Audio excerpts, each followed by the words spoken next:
hoje sobre a saúde do coração, jornada de saúde dentro do nosso jornal regional.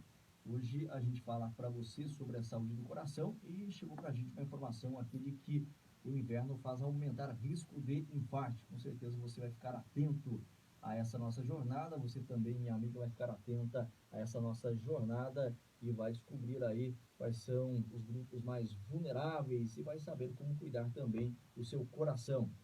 Éder, forte abraço, excelente tarde, seja bem-vindo mais uma vez aqui ao programa. Tudo bem, Éder? Edson, uma excelente tarde para você, ao nosso ouvinte que está acompanhando o nosso programa, né, para você também que está acompanhando aqui no link ao vivo do Facebook, uma ótima tarde para você. Hoje um tema muito legal que nós separamos aqui do nosso programa, que é sobre o coração. Então a gente vai falar no coração, nós vamos falar o seguinte, até perguntaram para mim, né, na reunião de pauta, a gente sempre se encontra, né, para preparar o tema, mas qual que é como assim o coração? O coração a gente vai falar um pouquinho das enfermidades, né, desse órgão fantástico, e tem muito para se falar do coração. Então, se a gente fosse falar assim, as doenças especificamente, cada uma precisava ter uma jornada de saúde para falar dele. Então, a gente vai falar resumidamente, bem tranquilo, o nosso ouvinte, o nosso espectador que está vendo a gente também no programa, entender algumas questões aí importantes. Bom, para a gente começar, a gente tem órgãos importantes do nosso organismo que vão ajudar a gente a manter as nossas atividades diárias, né? A gente tem o cérebro, tem a visão, tem o rim, que faz a limpeza, né? E tem também o coração. O coração é algo muito importante que vai também, funciona como se fosse uma bomba, né? O coração consegue fazer com que leve o sangue para todos os tecidos, para todas as regiões do nosso corpo. Então, a gente sabe que ah, qualquer membro do nosso corpo, uma mão, o pé, o sangue tem que chegar lá com oxigênio. Uma das funções do sangue é essa, é levar oxigênio até esses tecidos, até essas células, porque elas são importantes. Elas precisam de oxigênio para sobreviver. Não só oxigênio, precisam de outras substâncias também, mas a gente coloca isso em destaque, a questão da circulação e dessa importância de levar oxigênio até os tecidos. Então, ele precisa ser bombeado, né? Imagina um volume de sangue, precisa chegar até os pés, por exemplo, até as pontas dos pés. Então, precisa ser bombeado. Quem faz esse trabalho é o coração. Então, um órgão que tem essa função primária, que é realizar, então, levar esse fluxo para essa região. E sobre essa notícia, que inclusive está aqui no site globo.com, inverno faz aumentar risco de infarto. E a gente tem aí uns grupos que são mais vulneráveis a isso. O inverno é um complicador aí para o coração, é isso? O inverno, a gente coloca, claro que a pessoa que tem o risco de infarto, vamos destacar as questões que vão fazer uma pessoa infartar. Então tem uma série de questões. A principal questão é o estilo de vida, né? Claro que o inverno também tem um grau nisso, tem uma série a gente pode acrescentar ele como um fator, porque as pessoas às vezes acabam se exercitando menos, né? A pessoa, o fato do inverno, há uma vasoconstrição, né? Periférica, em circulação periférica, então acredito que estaria relacionado a isso. Então, o inverno está mais relacionado a isso, mas mais que o inverno ainda, eu destaco a seguinte questão, que é o estilo de vida do paciente, tá certo? O estilo de vida é fundamental. Você vai pegar aí, mas quais são os fatores que podem desencadear, então, aumentar o risco de um infarto? Existem vários, né? A obesidade, por exemplo, é um fator de risco, tá certo? O indivíduo que tem uma obesidade ali em determinado grau, ele tem uma alta probabilidade de acontecer um infarto. Inclusive, existe uma medida, né? Eu nem tenho esses dados aqui, Edson, mas às vezes você consegue encontrar aqui na nossa consulta a circunferência, né, da região abdominal aqui, ela é super importante. Ela consegue, isso existe uma tabela entre homens e mulheres, e essa circunferência a gente consegue analisar o risco, consegue medir o risco, né? Isso é importante, é um exame simples, fácil, uma fita métrica, que o médico vai conseguir medir. Outra questão, tabagismo, né? A pessoa que fuma. Então, você que está ouvindo o nosso programa, meu amigo, minha amiga, você dona de casa, você que está aí preparando alimento, você que está no trânsito, você que está trabalhando, ou está na zona rural, ou na cidade, olha, tabagismo, eu chamo a sua atenção para isso. Por quê? A pessoa que fuma, um alto grau, um alto índice de sofrer um infarto do miocárdio, tá certo? Muito importante essa questão também. E claro, tem outras questões. Sedentarismo, se não pratica exercícios físicos, isso vai culminar justamente na questão do aumento de peso. A pessoa também tem uma alimentação rica em gorduras, né, frituras, alimentos que vão causar problemas. E aí eu destaco a seguinte questão: o aumento de gordura no sangue, né, o aumento do colesterol, triglicérides, as gorduras em geral, para a gente falar de uma maneira mais clara para o nosso ouvinte, vai fazer o seguinte: pode ocorrer acúmulos, placas, e essas placas vão se calcificando, vão formando, vão obstruindo então o vaso sanguíneo. E aí pode caracterizar um acidente vascular cerebral, um infarto do miocárdio. O infarto do miocárdio é uma questão muito interessante porque a gente falou que o coração, eu não falei no começo do programa, né, Edson, que o coração é uma bomba e ele precisa mandar o sangue para os tecidos. Por quê? Você precisa oxigenar aquele tecido. Agora, o coração é um órgão, ele também precisa de oxigênio e nutrientes. Concorda comigo? Ele é um músculo, ele também precisa. Ele é um músculo diferente do nosso músculo esquelético. Ele é um músculo chamado músculo cardíaco, obviamente. E ele também precisa de oxigênio e nutrientes. E quem que faz isso para ele? Existe uma artéria que manda isso para ele. E quando essa artéria é obstruída, a gente tem um infarto, então, do coração. Né? A gente tem essa artéria obstruída, essa artéria chamada coronária, tá certo? Que é obstruída e vai causar, então, um infarto. A gente tem vários fatores aí complicadores, né, Muitos do complicadores. coração. Exatamente. E tem a questão da idade também, Éder. Claro, A partir de que idade aí o coração fica mais suscetível a doenças? A idade é uma coisa bem legal da gente falar do coração. E o nosso ouvinte que está em casa, que está acompanhando a gente, nosso espectador também, olha só, né? A questão da idade. A gente sabe que as doenças, elas vão surgindo conforme vai avançando a idade, tá certo? Inclusive o coração também é válido essa regra. Mas o coração a gente tem alguma particularidade. Se uma pessoa nova, 35, 40 anos, 45 anos, sofre um infarto, a chance dela vir a óbito é muito grande. O infarto é muito mais poderoso.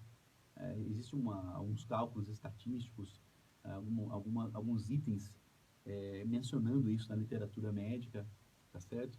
E a pessoa nova sofrer um infarto é muito mais complicado, é muito mais danoso para aquele músculo do coração do que uma pessoa mais idosa. Isso está relacionado à questão da elasticidade do coração mesmo. O coração mais novo, ele não está, ele sofreu uma elasticidade natural, porque é um órgão que se movimenta, né? Ele tem uma frequência cardíaca, a gente pode falar disso daqui a pouco, sobre a frequência cardíaca. O coração é dividido em cavidades, 2 átrios e 2 ventrículos, que vão se enchendo e esse volume de sangue então é bombeado. Acontece que na pessoa que está de idade, né, mais idade, esse movimento, imagina quantos batimentos na vida, né, a pessoa teve. Então o músculo também teve a sua elasticidade, né, ele sofreu essa elasticidade. Então se vier ter um infarto, o dano existe, mas menor do que uma pessoa mais nova. Acho que eu fui bem claro nessa questão, assim, né, deu para entender bem nosso ouvinte que está em casa sobre o infarto fulminante, né, e a pessoa pode vir então a óbito. É muito preocupante essa questão. E, inclusive, a gente vê vários casos, celebridades, inclusive. Né? Agora mesmo, estava vendo nas redes sociais uma pessoa nova, uma enfermeira, residente em Assis. Né? A gente viu lá no feed de notícias, surgem notícias de todo tipo. E um infarto, 32 anos. E veio a óbito. Nova de tudo, em 32 anos, nova de tudo. Super nova, né? E a gente tem, infelizmente, Éder, também mortes relacionadas aí aos atletas, principalmente atletas de final de semana. Aquele caso conhecido do Serginho, um atleta profissional, era do São Caetano, faleceu no jogo contra o São Paulo, mas 3x4 a gente vê mortes de pessoas aí que no nosso final de semana vão praticar o futebolzinho e tal, e de repente, né, morrem.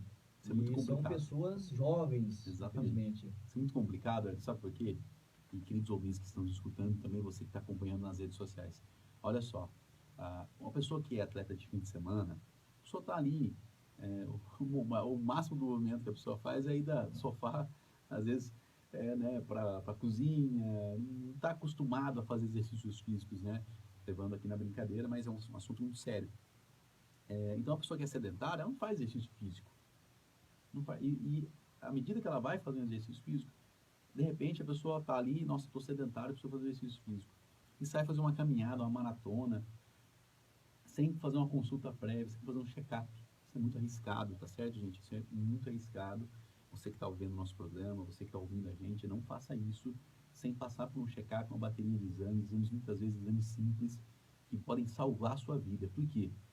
A gente explica isso. A pessoa está desacostumada, a pessoa está com uma capacidade ventilatória baixa, a pessoa está com a circulação ali, não sofre, não tem velocidade, né? E aí, à medida que ela vai forçar, ela vai entrar num trabalho forçado, que é subir uma ladeira, que é fazer uma corrida, que é uma bicicleta, ou jogar bola, por exemplo, que exige muito, né? Daquele atleta, daquele paciente, pode vir sofrer um infarto. A gente vê muitas vezes pessoas assim que aparentemente não tem nada, mas só que aquela história, né? Se o corpo assim, o aspecto externo dissesse alguma coisa, não teria ciência, né? Porque Exatamente. a pessoa dali tem uma boa aparência, uma boa compreensão física, mas pode ter algo de errado no organismo. Inclusive, Edson, eu vou mais além ainda com essa questão, né? O paciente que... a pressão alta é assintomático. Eu já vi casos, né, do nosso cotidiano farmacêutico, né? Você que está acompanhando a gente sabe muito bem do meu cotidiano farmacêutico. Às vezes a pessoa vai medir a sua pressão arterial, né? Vai aferir a pressão arterial e a pessoa tem uma surpresa ali que está alta a pressão naquele momento. E a pressão alta ela é assintomático, né? Muitas pessoas tomam medicamento para pressão alta e às vezes para de tomar um medicamento para pressão alta porque a pressão está boa. A pressão está boa porque ela está tomando o medicamento. Diferentemente de uma infecção, diferentemente de um quadro de dor, precisa tomar um analgésico e aí vai cessar e para o remédio. A pressão alta, ela precisa ser muitas vezes o médico faz um diagnóstico e prescreve medicamentos para pressão alta. Agora, você notou muito bem, colocou muito bem essa questão, que as pessoas têm uma aparência saudável, uma aparente normalidade, e muitas vezes está com a pressão lá em cima, ou está com o colesterol elevado, tá certo? O colesterol elevado é muito complicado, é um perigo. Por quê? Porque, como eu falei no bloco anterior, vai formando placas, essas placas vão se depositando em artérias importantes, veias importantes, que vão causar aí um infarto do miocárdio ou um acidente vascular cerebral. E essas placas elas vão calcificando, obstruindo o vaso. Eu já falei várias vezes aqui, num programa, numa jornada de saúde anterior, eu dei até exemplo do jardineiro, né? Vai aguar aquela planta, né? Vai irrigar aquela horta, por exemplo. Se você tiver se aquela mangueira tiver obstruída, o que vai acontecer com essa mangueira? Ou vai sair pouca água ou ela vai se romper. É o mesmo estudo, é a mesma questão do acidente vascular cerebral, o mesmo raciocínio. É uma veia, uma artéria importante que se rompeu. E aí, por isso que o pessoal fala derrame, né? Popularmente, até o médico, para compreensão do paciente, teve um derrame, né? O paciente teve um derrame. Derrame do quê? Derrame de sangue, né? Houve uma ruptura daquele vaso sanguíneo e houve um derramamento ali de uma quantidade de sangue que, se for no cérebro, por exemplo, vai afetar aquela região do cérebro, vai faltar oxigênio naquele tecido, tá certo? Então, uma série de questões aqui importantes que a gente está colocando. Já que você falou para a gente sobre os fatores de risco, vamos falar aquilo que é bom para o coração. O que a gente tem que fazer no dia a dia para manter o coração saudável? E é muito legal, né, quando a gente fala dos fatores de risco, porque, na verdade, o que a gente precisa para ter uma boa saúde do coração é justamente o inverso dos fatores de Fazer risco, tudo né? ao contrário. Exatamente. Então, Dos fatores de risco. tá bem fácil, tá bem simples a gente saber isso. Então, é exercício físico moderado, para você ter a sua frequência cardíaca ali moderado e também com aquele check-up anterior, né? Evitar esses alimentos gordurosos que vão contribuir para o aumento do colesterol e triglicérides. É você largar o cigarro, e aí é muito difícil, né? Os pacientes que fumam, a gente sabe da dificuldade que é uma pessoa que é tabagista há muitos anos, largar o cigarro. A gente já falou isso em jornadas de saúde anteriores aqui, né, com o nosso ouvinte. Mas o cigarro é um fator muito complicado de causar um infarto. Alimentação saudável, a gente já falou também, né, exercício físico, cigarro, tranquilo e sem estresse, né? O estresse também é um complicador muito grande. A pessoa estressada, né? A pressão alta está nos níveis muito altos, em níveis que podem complicar, né? E a pressão alta a gente sabe que se ela ficar muito alta, a chance de a pessoa ter um infarto, um problema do coração é muito grande também. Destacar também, Edson, para a gente fazer um paralelo aqui, a questão do coração. O coração é uma coisa, é uma obra da natureza, assim, fantástica, né? Esse órgão, eu fico Acho incrível esse órgão e o seu funcionamento, né? Com certeza o nosso ouvinte que está em casa também.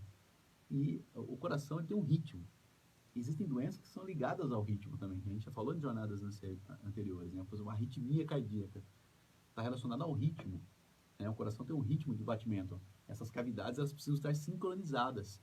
E aí a abertura das válvulas que vão fazer a comunicação entre as cavidades, átrios e ventrículos, também precisam ser sincronizadas. Existem doenças que afetam essa questão. E aí a pessoa fica com aquela sensação que não tá no ritmo, né, o coração. E aí pode causar dores, pode causar problemas também, a arritmia cardíaca. Não sei se você falou aí, né, se você não falou, vamos falar, o coração ele tem que bater quantas vezes por minuto? Então, existe uma Você chegou a frequência. falar sobre isso aí? Não falei, Não mas falou. você tem esses dados estatísticos, eu não tenho na cabeça aqui certinho. Porque tem uma tabela que é normal, né?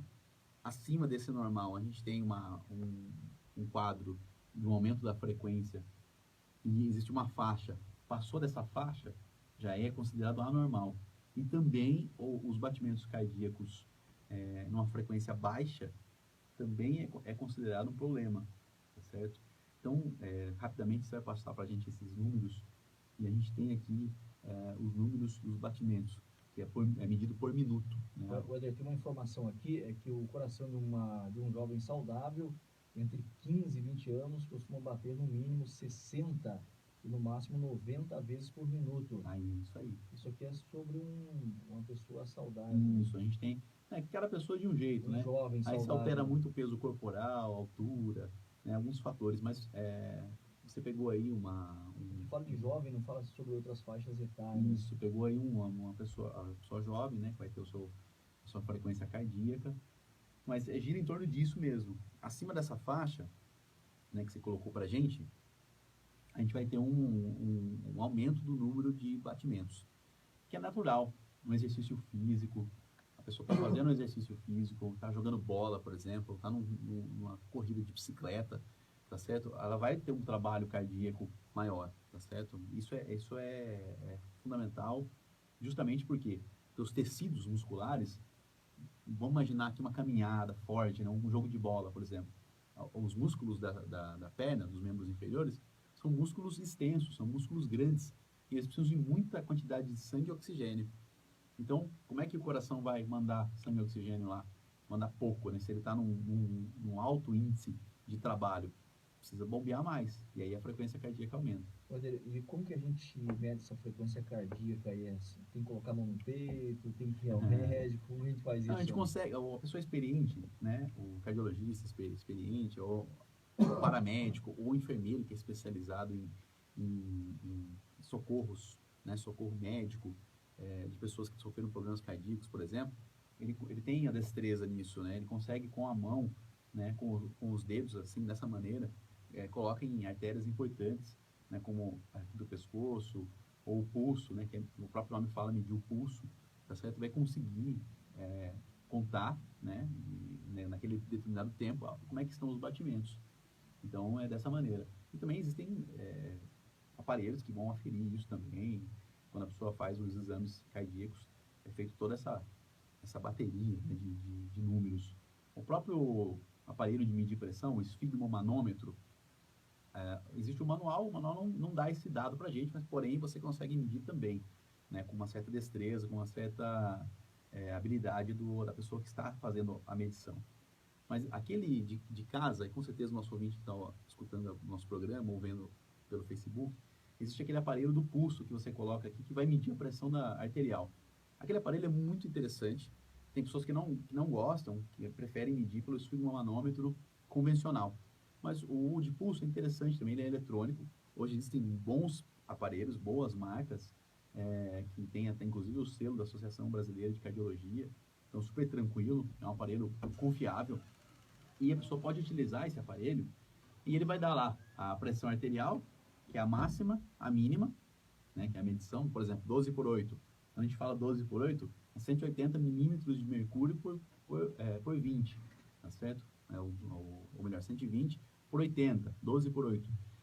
E esse aparelho, voltando então à questão, né? Esse aparelho do pulso, ele dá também a frequência que a pessoa está naquele momento. Frequência cardíaca. Então é um dado a mais legal para a pessoa interpretar. O Éder, a nossa amiga Neide Gomes, que é aqui de Itaquarituba, entrou em contato com a gente. Olá, Neide, forte abraço, obrigado pelo carinho da audiência. Ela diz que o marido dela teve ameaça, né? Teve começo de derrame. E ele tem muita fraqueza, né? Tem fraqueza no corpo, a cabeça fica zonza. E ela gostaria de saber se esses sintomas são devido ao derrame. Muito legal a pergunta da nossa amiga Neide Gomes. Um abraço para a Neide aqui que está ouvindo o nosso programa, e toda a família Gomes e todas as pessoas que estão na audiência com a gente. Olha só, deu uma ameaça. O que a gente fala ameaça de derrame? Porque o derrame são graus. Às vezes aquele derrame foi pequeno, é um vaso de pequeno calibre ali que se rompeu e atingiu uma área do cérebro, e o derrame vai depender muito da área que foi. Se for um AVC, né, um acidente vascular cerebral, se for um derrame em uma outra área, é mais tranquilo um pouco, mas geralmente o acidente vascular cerebral atinge o cérebro, que é um órgão ricamente vascularizado. E quais são os critérios, então, que a pessoa pode ter problema? Vai depender da área. Então, já tem casos de a pessoa que teve um AVC, por exemplo, a pessoa ficou cega, ou a pessoa teve regiões do raciocínio comprometidas. Então, depende da área do cérebro atingida. Esse é um primeiro ponto. E segundo, a extensão do acidente vascular cerebral, né? Se atingir uma área grande, né, do cérebro. Isso é importante. E, claro, que essa questão corrobora, sim, o que a nossa amiga falou, né? Que a pessoa ficou com algumas sequelas.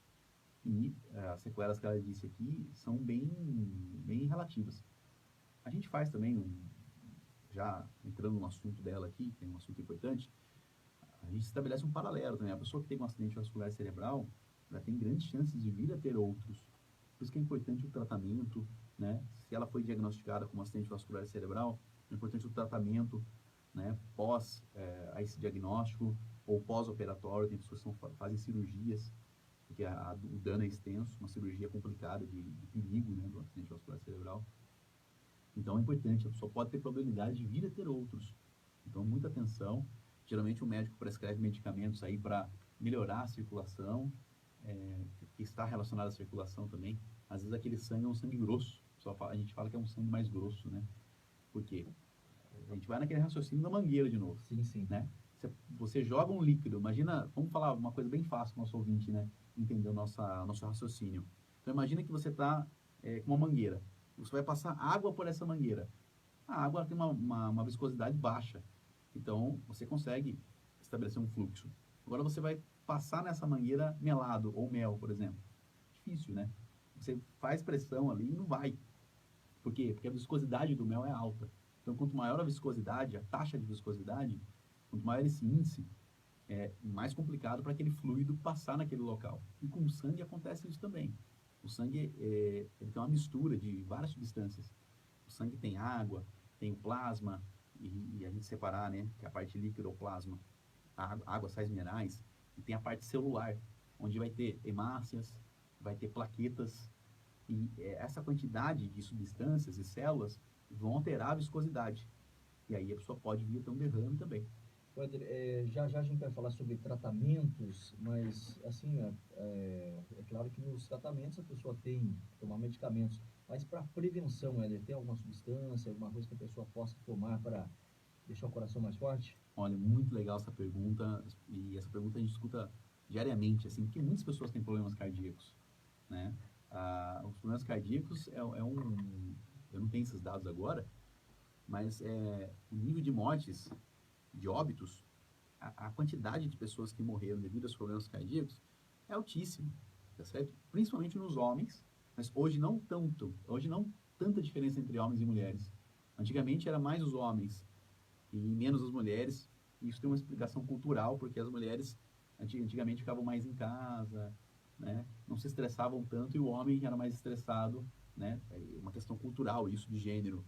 Hoje está diferente, porque as mulheres também estão no mercado de trabalho e também se estressam bastante, tanto quanto, até mais que os homens. Por quê? Porque tem que cuidar da casa também, de criança, né? Então tem muitas mulheres aí que eu conheço que trabalham. Jornada dupla. Exatamente, né? Parabéns para essas mulheres, assim, que têm uma jornada dupla Mas o efeito colateral disso é um estresse muito grande também. Então, muitas mulheres também estão infartando bastante, tá certo? Então, é uma tensão que a gente tem que ter muito grande. Mas, voltando à questão da prevenção que você disse, qual que é a prevenção? A gente vai lá no estilo de vida de novo. Prevenção, evitar cigarro, exercício físico com frequência, com monitoramento, tá certo? A dieta, uma dieta balanceada, com baixo teor de gorduras também, que são fatores importantes. E uma pessoa que tem um histórico familiar de infarto, de problemas cardíacos, uma coisa simples, que é muito utilizado, claro, você não vai tomar sem a prescrição médica, tá certo? Apesar de ser uma coisa simples, é o ácido acetil salicílico infantil, o AS infantil. O AS 100 miligramas, ou 2 comprimidos, totalizando 200 miligramas, por exemplo, a pessoa tomando diariamente, a gente tem um alto índice de prevenção ali de infarto e AVC. Por quê? Porque ele ajuda a melhorar um pouco a viscosidade, né? Aquilo que eu estava falando no bloco anterior, no período anterior, a respeito da viscosidade do sangue. Então, é muito legal. Muitas pessoas tomam AS infantil diariamente, né? Você vê, Afinal, sangue. se você vê um idoso comprando, você for lá na farmácia, Edson, aqueles ouvintes que estão escutando nosso programa, né?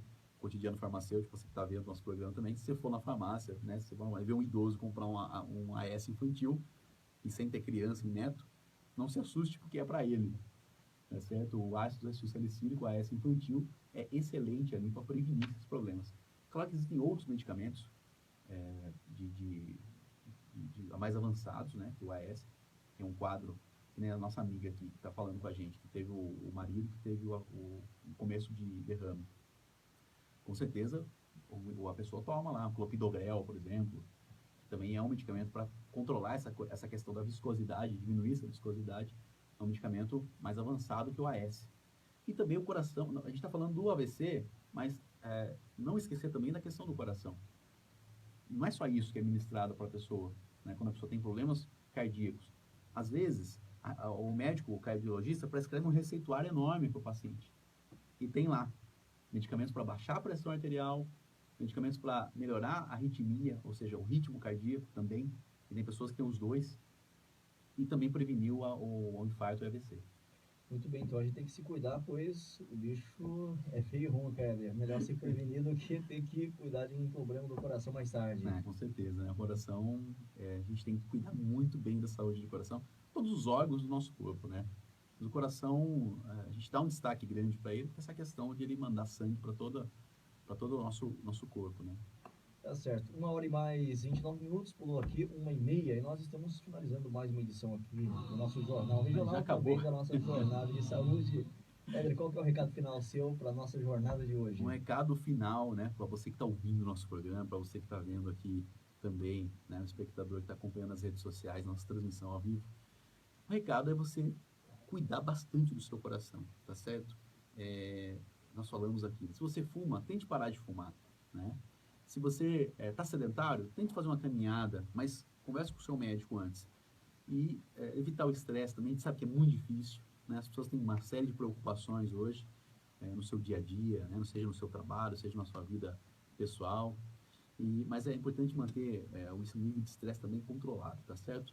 Esse foi o nosso recado de hoje da Jornada de Saúde aqui para os nossos amigos ouvintes.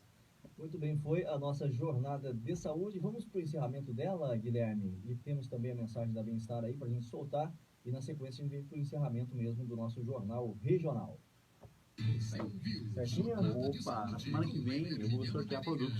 Aí vai ser a última. Bem-Estar, drogaria, manipulação e